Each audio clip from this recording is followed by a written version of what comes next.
우리 오늘은 우리 남태평양 저 섬나라 통가라는 나라 이 통가에 오신 우리 선교사님 부부가 오셨는데요. 통가 임마누엘 교회에 우리 양철민 선교사님 특별히 저에게 오셔서 오늘 말씀을 전합니다. 성령의 인도라는 말씀을 증거하실 때 큰 은혜 받으시기 바랍니다. 먼저 옆 사람과 우리 인사합니다. 성령의 인도 받읍시다. 성령의 인도 받읍시다. 우리 선교사님 나오셔서 말씀 전해 주시겠습니다.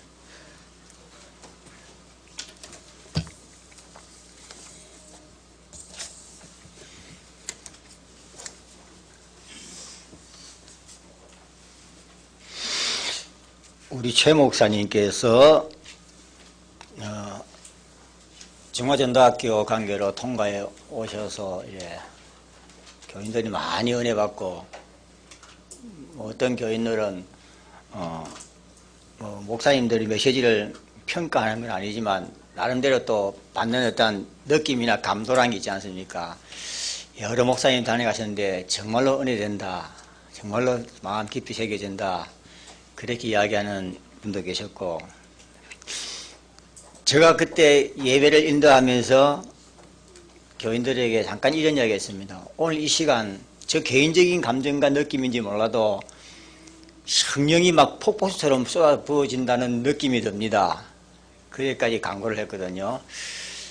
참 많은 은혜 받았고, 어쨌든 하나님의 축복과 은혜로 만남의 축복을 받아서 부족하지만 또 이렇게 여러분 앞에 서게 됐습니다. 정말로 주님의 이름으로 감사드리고요. 또 목사님께서 어떻게 보셨는지 몰라도 저희 임마누엘 교회를 마음에 품고 또 이래 대화를 나누는 중에 저희 또 자녀들 딸아이가 이제 공부를 하고 있는데 여러 가지 좀 어렵다 보니까 목사님께서 마음에 품으시고 또 우리 딸아이 또 학교 공부하는데 또 장학금도 교회에서 지급해 주셔가지고 참 많은 은혜와 도움을 받고 있습니다. 감사합니다. 통가라는 나라는 여러분들 아마 처음 들어보실 거예요. 저도 거기 가기까지는 통가라는 나라가 있는지도 몰랐는데, 우리나라 거제도 섬만한 거기입니다. 섬만한데 일단은 산이 없어요. 그냥 쭉 평지입니다. 그냥 이 본섬이, 저희들이 살고 있는 본섬이 산이 없고 쭉 평지가 되어 있고 인구는 한 10만 조금 넘습니다. 거기에 이제 또 중국인들이야 세계 어디 안 나가 있는 데가 없는데, 거기에 중국인들 일하러 온 근로자 또 살고 있는 사람 이래서 한 2,000 내지 3,000명 정도 살고 있고, 그래서 또 저희들 나름대로 중국인 보고마를 위해서 또 다른 시스템을 가지고 또 해나가고 있습니다. 조그마한 나라예요. 인구 한 10만이니까 다 모여 하면 여기 한국 같으면 다 모일 수 있는 그런 나라인데, 사실 또 만만치가 않아요. 사실 그게 만만치가 않은 게, 어떤 목사님은 10만이면 우리 교인들 제자들 데리고 와서 며칠 사역하면 국가 복음 하겠네, 다 하겠네, 그러시길래 속으로 당신이 와서 한번 해봐라 그러고 말하죠. 만만치가 않습니다. 왜 만만치가 않은가 하면은 이게 불교라든지 이슬람 회교 국가라든지 타 종교 국가 같으면은 좋다 하면 목숨 걸고 한번 부닥쳐보자, 무슨 육신적인 말로 표현하면은 깡다구 근성 가지고 한번 해본다지만서도, 이놈의 나라가 이게 축복인지 어떤지 몰라도 기독교 국가예요. 기독교 국가. 여러분들 한국이 아직까지 기독교 국가라고 말할 그런 상황이 아니잖아요, 그죠? 우리는 열심히 신앙생활 한다지만서도 한국 사회는 분위기가 기독교 국가 아니고 오히려 기독교가 요즘 요거도 먹는 그런 사회 분위기입니다. 거기는 거의 대부분 다 교회 다닌다 해도 과언이 아니에요. 주일날이면은 장사를 법적으로 못하게 되어 있습니다. 법적으로 문 열었다가는 딱 경찰이 다 단속하고 벌금 물고 그럽니다.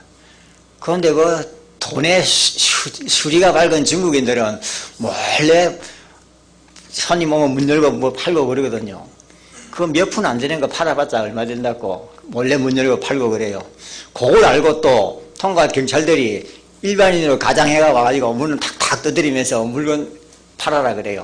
그러면 또 중국 사람들은 팔 욕심에 문 열고 나면은 내 경찰이다 하면서 딱 단속해가고 잡아가고 이제 벌금 물고 그러는데, 주일날도 그렇게 법적으로 장사를 못하게 돼 있고, 새벽기도 거의 매일 합니다. 매일 하고, 일반 예배도 우리는 주 예배가 주일 아닙니까? 주일, 수요일 뭐 그런데 거기는 1년 365일 매일 예배 드립니다. 주일날은 아침에 예배 드리고 평일날은 오후에 이제 직장 다 갔다 와서 매일 모여 예배 드리고. 그러니까 이 예배 분위기, 기독교 분위기는 차고 넘치죠. 그것만 보면은. 그런 분위기인데, 한마디로 말하면은 이 종교죠, 이제. 종교. 복음이 전혀 들어가지 않은. 그래서 저희들이 이제 전도를 하면서 이제 원색복음, 예수는 그리스도, 창세기 3장 문제부터 해서 원색복음을 쭉 전하면은 한결같이 하는 소리가 이런 메시지는 처음 들어본다 그래요. 평생을 교회 다녔는데 예수가 그리스도라는 이 말은 처음 들어본단 말이에요. 그냥 예수 그리스도 그랬지. 그 그리스도의 의미, 뜻 처음 들어본다 그거예요. 그래서 이제 복음을 전하면은 이제 조금 이제 영적으로 떠 있는 사람들은 은혜 받고 빨리빨리 깨닫죠. 이제 저희들은 어떤 면에서는 그 작업을 하고 있는지 몰라요. 기독교인 되라가 아니고 기독교인 이미 다 되어 있는데 뭐 다 교회 다니는데 예수는 그리스도 이 작업을 저희들은 해나가고 있습니다. 그러다 보니까 이 기독교 국가라는 것이 동전의 양면성을 갖고 있어요. 복음을 전하면은 다 안다 그거예요. 우리도 교회 다니는데 뭐. 그래서 이게 오히려 역효과날 경우도 있지만 또 다 기독교인이기 때문에 일단 말을 던지면은 그 사람들이 받기는 받습니다. 받기는 받아요. 그러니까 말 던지기는 참 좋은 거예요. 기독교 국가이기 때문에. 그래서 이제 저희들은 일단 이 통가에 정말로 참된 복음 그리스도가 전거되기를 뭐 목표를 하고 저희들이 이제 목회를 하고 있는데 사실 많지가 않습니다. 이 선교사라는 이 사역이란 게 어느 지역, 어느 나라마다 다 문제가 있고 어려움이 아니겠습니까? 보통 우리가 알고 있기는 선교사가 해외나 선교할 때 어려움은 타 종교라면은 이슬람 국가 같으면 목숨 내놓고 해야 안 됩니까? 뭐 불교라면은 핍박도 올 것이고 종교적으로 어려우면은 각오하고 가니까 또 뭐 그 나름대로 또 해나갈 수 있어요. 제가 아는 어떤 선교사님 이야기 들어보니까 아프리카에 선교하러 가는데 아프리카에서도 막 오지예요. 그냥 사람도 거의 안 사는 깊고 산골짜기에 들어가서 선교 활동하는데 처음부터 부닥친 문제가 있었대요. 가서 이제 이래저래 이야기하면서 나는 하나님을 전하러 온 사람이다 이야기하니까 그 사람들이 하는 말이 우리 이 지역의 전통은 뭐냐? 가장 예의를 갖추는 것이 자기 부인을 공동 소유하도록 사람들이 내놓는 거예요. 공동 소유하도록. 그리고 이 선교사 보고도 너도 우리 부인을 공동 소유하도록 받아라. 그런 거예요. 그러니까 그 말을 듣고 이제 사모님하고 목사님이 충격을 받은 거죠. 충격을 받아갖고 이걸 도대체 어떻게 해야 되나. 만약에 그걸 거부하면은 예의가 없는 사람이라고 일단 규정돼버리면 무슨 복음이 전거되겠습니까? 일단 만날 수가 없는데 고민하다가 좋다. 목숨까지 걸고 하겠다는데 그거 못할 게 뭐 있냐. 그래서 사모님하고 의논해갖고 사모님이 알겠다 받아들이겠다 그랬어요. 그 부분을 놓고 어떤 사람은 그렇게까지 할 필요 없냐. 돌아오지 이런 사람도 있는데 그거는 선교사님의 그 개인적인 신앙 고백이라고 봅니다. 결국은 이제 사모님이 공동 소유로 내놓아진 거예요. 그거 잊고 나서 사모님이 정신병이 와버립니다. 정신병이 오고 같이 따라갔던 자녀, 고등학생 딸아이는 우울증이 와가지고 한국 돌아와서 심각하게 그 고통을 겪었는데, 그런 선교지에서 일단 고난도 있거든요. 또 문화적인 차이. 통가라는 것은 이 기독교화되어 있다는 것이 어떤 면에 가장 큰 걸림돌이에요. 차라리 복음을 모르는, 아무도 모른다든지 다 통교국가 같으면은 복음을 바로 전할 수 있는데 다 안다 그거예요. 일단은 다 아니까 뭐 어쩌다 복음 이야기하면은 뭐 그냥 좋은 이야기로 끝나버리니까 이게 사실 깊이 있게 복음이 전거되지 않는 거예요. 근데 그 부분을 놓고 저희는 계속 기도하고 있고 사역을 해나가고 있습니다. 그래서 결론은 우리가 신앙생활을 한다는 이 말이 하나님에 의해서 하나님의 계획에 따라서 하나님이 하셔야지 우리가 한다는 건 아니거든요. 우리가 하는 거는 어찌 보면은 내가 잘 믿고 내가 열심히 믿고 내가 한다는 이 주체 자체가 우리 속에 아직까지 종교라는 뿌리가 남아있기 때문에 그런 거예요. 종교가 남아있으면 결국 주체는 내가 되는 겁니다. 종교의 특징이 아닙니까? 구원이라는 게 두 종류가 있는데 위로부터의 구원이 있고 아래로부터의 구원이 있거든요. 위로부터의 구원은 하나님이 인간을 구원하기 위해서 예수 그리스도를 이 땅에 보내주셨단 말입니다. 그건 우리와 관계없이 하나님의 뜻으로 오신 거예요. 그게 복음 아닙니까? 근데 아래로부터의 구원이라는 것은 인간이 종교를 만들어가는 거예요. 인간이 구원을 만들어가는 거예요. 이렇게 하면 내가 구원받겠지, 저렇게 하면 어떻게 하겠지. 인간이 치성을 쌓고, 그게 종교란 말입니다. 내가 뭘 한다는 그 말 자체가 아직까지 종교가 내 속에 남아있다 그 말입니다. 그래서 어찌 보면은 우리 신앙생활의 가장 큰 적은 종교가 아니겠냐. 예수 믿고 구원받았다 하면서도 특별히 한국의 그 5000년 역사 샤머니즘적인 그 무속적인 사고가 남아있어 가지고 복음 하면서도 언뜻 보면은 아직까지 내 속에 종교가 남아있는 거예요. 그러니까 자기 중심, 자기 생각, 자기 입장에 안 맞으면은 복음도 거부하고 복음에 역행하는 수가 있는 거예요. 그래서 결국은 복음운동 한다는 것은 하나님 중심으로 해나가는 것이고 하나님의 뜻을 따라가는 것이고 하나님의 일을 하는 것이기 때문에 그렇게 하려면은 성령인도 받는 것 말고는 다른 방법이 없습니다. 성령인도 안 받고 내 재주, 내 능력, 내 방법으로 해나갈 수는 있겠죠. 그건 하나님과 관계없는 일이거든요. 언젠간 무너질 수밖에 없어요.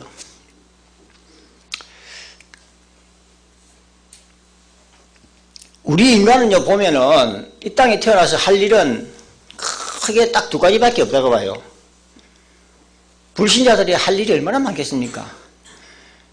시집도 가고 장가도 들고 집도 사고 뭐 공부도 하고 오만 할 일이 많잖아요. 제가 이제 복음을 조금 깨닫고 보니까 인간이 이 땅에 태어나서 할 일은 두 가지밖에 없구나. 하나는 내가 창세기 3장이라 원죄의 채널을 거쳐서 태어났기 때문에 구원 못 받고 태어났단 말입니다. 첫째는 구원받는 것이고 모든 것 다 해놓고 지옥 가면 뭐합니까? 모든 것 다 해놓고 이 땅에서 계속 사단에 의해서 삶이 멸망받으면 뭐합니까? 첫째는 내가 구원받는 것이고 그 다음 구원받았다면 할 일은 뭐냐? 이 받은 구원의 은혜를 전하는 전도밖에 없어요. 인생은 그 두 가지밖에 없다고 생각합니다. 그 전도를 위해서 뭐 집을 사야 되면 집도 사고 외식도 하고 영화도 보고 뭐 다 하지만서도 그 중심 목표는 복음운동 전도란 말입니다. 그렇게 하려면 성령인도 받는 방법밖에 없습니다. 구약 때는 최초에 하나님께서는 아담과 하와에게 선악과라는 언약을 주셨잖아요. 먹지 마라. 선악과의 언약입니다. 그리고 그 구약의 수많은 사건들 전부 다 하나님의 뜻을 전하는 말씀 내용들이거든요. 구약에는 그 율법을 붙잡고 그 사람들이 하나님의 뜻을 깨달았습니다. 신약시대는 그리스도 오셨잖아요. 그리스도께서 완성하신 겁니다. 다 이루어졌잖아요. 근데 그리스도가 이제 올라가셨잖아요. 올라가시고 난 다음에 다시 오셨잖아요. 어떻게 오셨습니까? 성령으로 오셨잖아요. 성령으로. 그러니까 2000년 전에만 제자들과 같이 다니신 게 아니라 지금은 눈에 안 보이지만 성령으로 지금 우리와 함께 계시는 거예요. 그래서 신앙생활, 복음운동이 내 중심이 아니고 내 뜻대로가 아니고 하나님의 중심, 하나님의 뜻을 이루는 것이라면 성령 인도받아야 된다 그 말입니다. 성령 인도 받지 못하면은 열심히 할 수 있어요. 멋있게 할 수 있어요. 잘할 수 있어요. 재미있게 할 수 있어요. 그건 하나님하고 관계없거든요. 우리는 이 종교심이 남아가지고요. 좋은 게 좋다. 좋은 게 좋다는 그런 식으로 신앙생활 하거든요. 좋은 게 좋은 게 아니고 하나님의 뜻이 좋은 거예요. 하나님의 뜻 제껴놓고 자기 중심에 좋고 자기 기분에 좋고 자기 입장에 좋으면 이게 하나님의 뜻이에요. 이 큰 누를 범한단 말입니다. 실수를 범하는 거예요. 성령 인도 받는단 말이 도대체 무슨 말입니까? 우리는 성령 인도 받는다면요, 결론적으로 좋은 거 자기가 원하는 쪽으로 생각하거든요. 성령 인도 받게 되면 때에 따라서는 목숨까지 버려야 돼요. 성경에 보면 하나님께 쓰임받은 사람들 보십시오. 다 성령 인도 받았잖아요. 그 사람들이 좋은 결과만 바란 게 아니에요. 사드락 메삭 아벳노고는 성령 인도 받고 나서 불꽃의 성에 들어가는 위기까지 당했잖아요. 성령 인도 받는 바울은 목자에 죽었잖아요. 성령 인도 받은 베드로는 십자가에 거꾸로 달려 죽었잖아요. 하나님께서 축복 주실 때 축복 받고 고난이 하나님의 뜻이라면은 그것이 성령 인도라면 그 따라가야 되는 겁니다. 우리는 성령 인도하면은 무조건 좋은 결과가만 생각하거든요. 나에게 결과가 좋나 나쁘나를 떠나서 내가 정말로 하나님의 뜻이 이루어지는 성령 인도 속에 들어있냐 없냐, 그것이 정말로 참된 신앙생활이라고 봅니다. 그렇지 않으면은 열심히 해놓고 결국은 종교로 무너져 버려요. 자, 오늘 본문에 보니까요, 바울이 빌립보의 집사의 집에 들어갔는데 거기 이제 딸이 4명 있지요. 그리고 아가보라는 사람이 그 집에 와서 바울에게 예언하는 내용입니다. 예언을 하는데 결론은 뭐냐? 바울이 예루살렘 가려니까 예루살렘 가지 마라 그겁니다. 이 아가보가 하는 말이, 내가 성령인도 받았다. 그래서 내 성령의 계시를 너에게 전하겠다. 가면 너는 이 띠에 묶여서 끌려가서 죽는다. 가지 마라. 그래 이야기하는 겁니다. 근데 이 아가보가 거짓말한 게 아니거든요. 성령인도 받아서 한 거예요. 예언한 거예요. 근데 그러면 성령인도 받는 바울이 알았다, 네 말 듣겠다 그래야 될 건데 바울이 뭐라는 거면은 죽임 당한 것도 관계없다. 13절에 보니까 죽을 것도 각오하였노라 그래 버리거든요. 말 안 듣는 거예요. 아가보의 말을 안 듣는 거예요. 자, 아가보도 분명히 예언받고 성령인도 받고 예언하는데 왜 이런 이야기 했을까? 같은 성령인데 왜 두 가지 결론이 나올까? 아가보가 말하는 이 내용은 어떤 면에서는 육신일 수도 있어요. 성령인도 받고, 말은 성령인도 받고 하는 말이지만 바울이라는 개인을 보호하기 위한 육신적인 이야기입니다. 바울의 목표는 그게 아니거든요. 바울은 세계복음화입니다. 세계복음화이기 때문에 이 복음 증거, 이 전도라는 여기 바울은 인생에 답이 난 사람이고 이것 때문에 살아야 되고 이거 말고는 살 이유가 없다는 것을 깨달았기 때문에, 예수가 그리스도라는 걸 깨달았기 때문에 그런 고난이 와도 좋다, 나는 가겠다, 그겁니다. 근데 아가보는 지금 단순히 자기가 성령 계시받고 겉으로 드러나는 것만 이야기하는 것뿐이에요. 같은 성령인도지만 결과가 같을 수가 없습니다. 우리는 하나님의 뜻이 무엇인가, 이거 깨닫는 것이, 여기에 순종하는 것이 성령인도입니다. 근데 바울도 성령인도 못 받은 적이 있어요. 성령인도 못 받고 큰 낭패를 당한 경우가 있거든요. 자, 사도행전 27장 9절에서 11절 한번 읽어봅시다. 27장 9절에서 11절.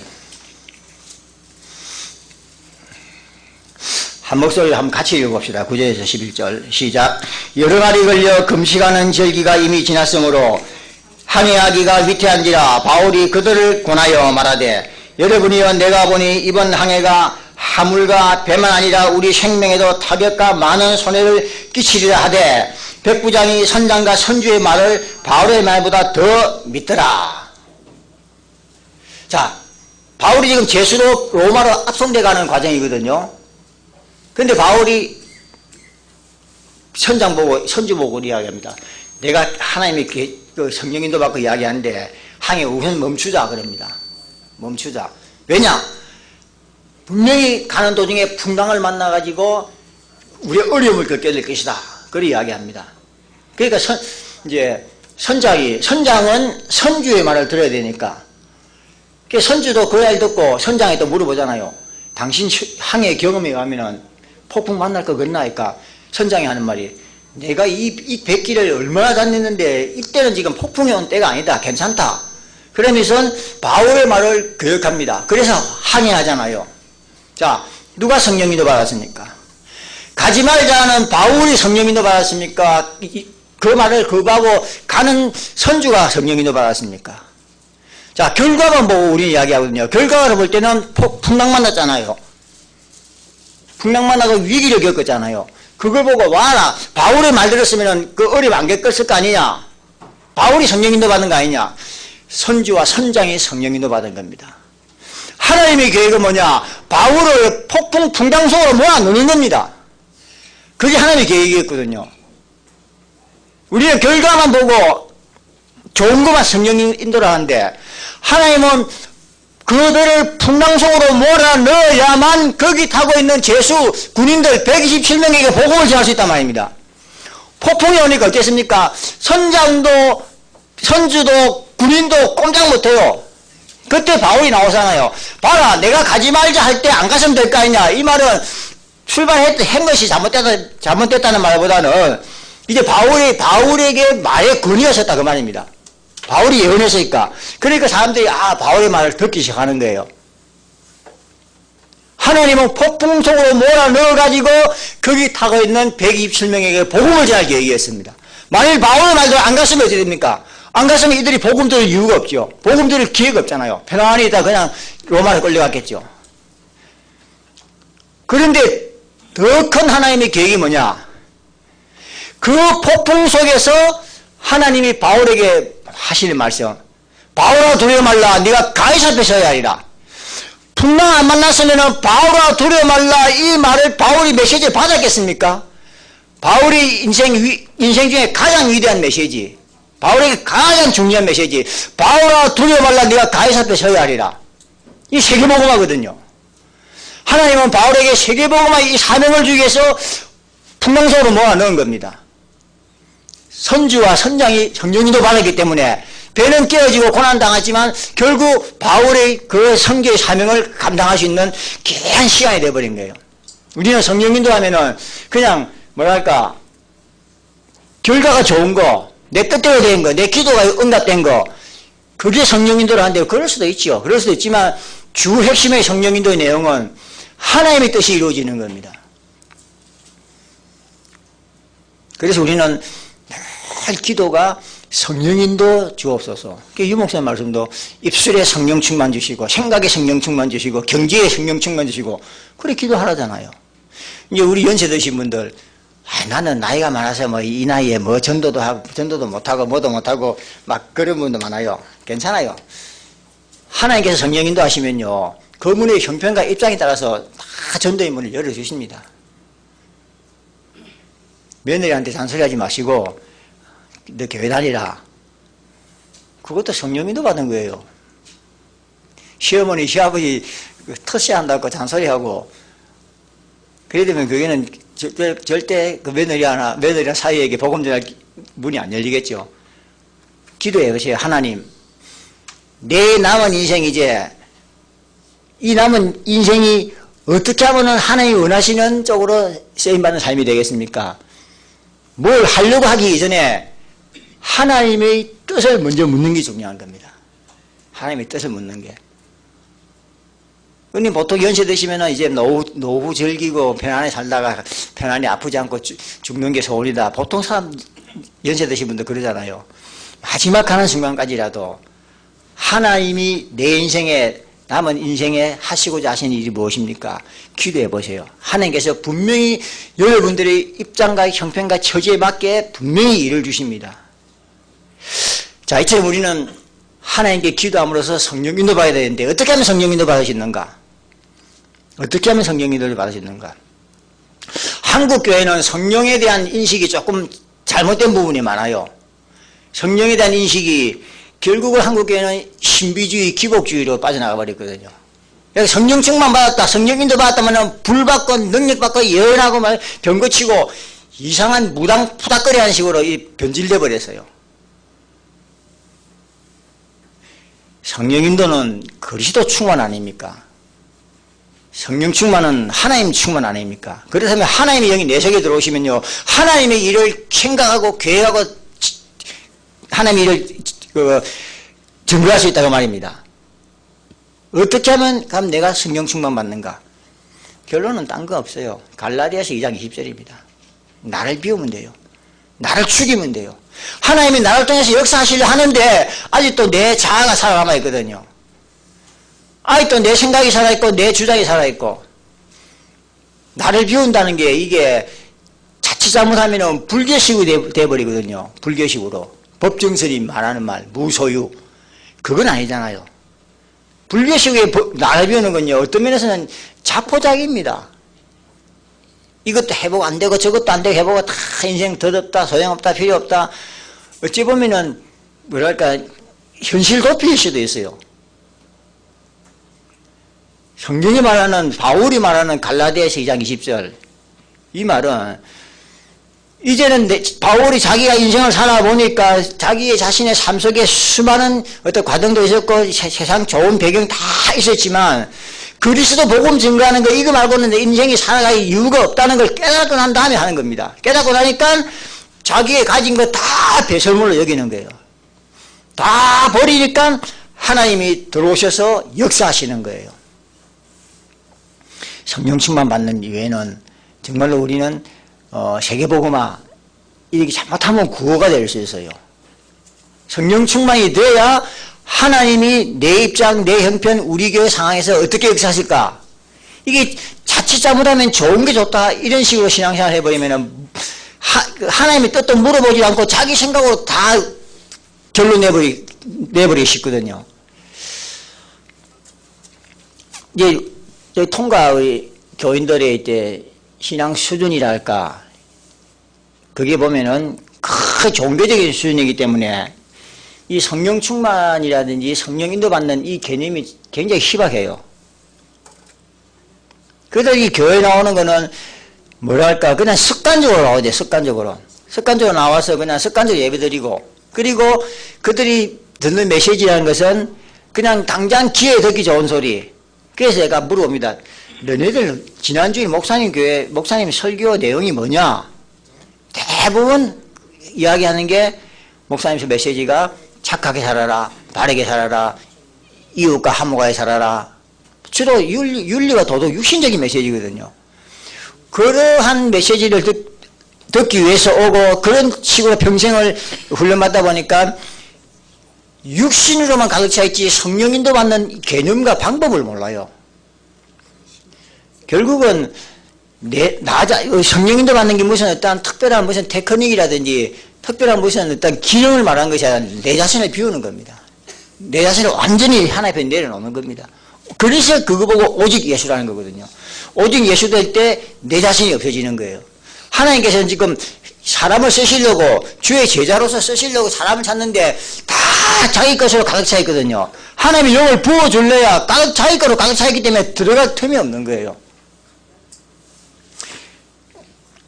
여기 모인 우리 사랑하는 주의 성도들, 정말로 이 지역을 살리고 세계를 살리겠다는 늘 기도와 각오와 결단을 하지 않습니까?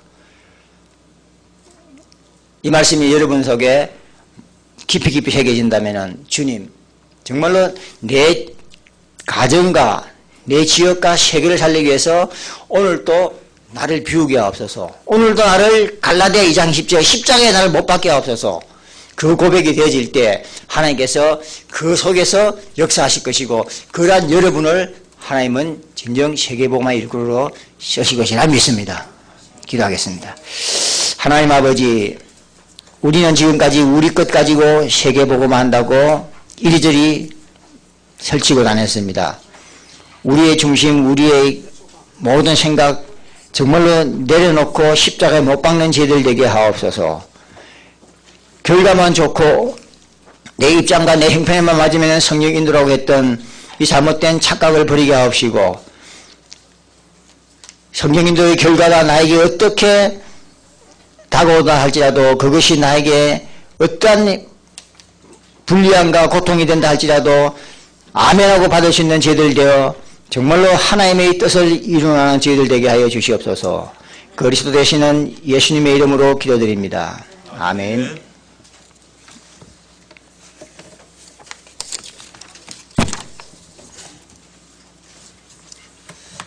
말씀 감사드립니다. 성령의 인도받는 평생 삶이 돼야 될 줄 믿습니다. 우리 찬송 384장 드리겠습니다.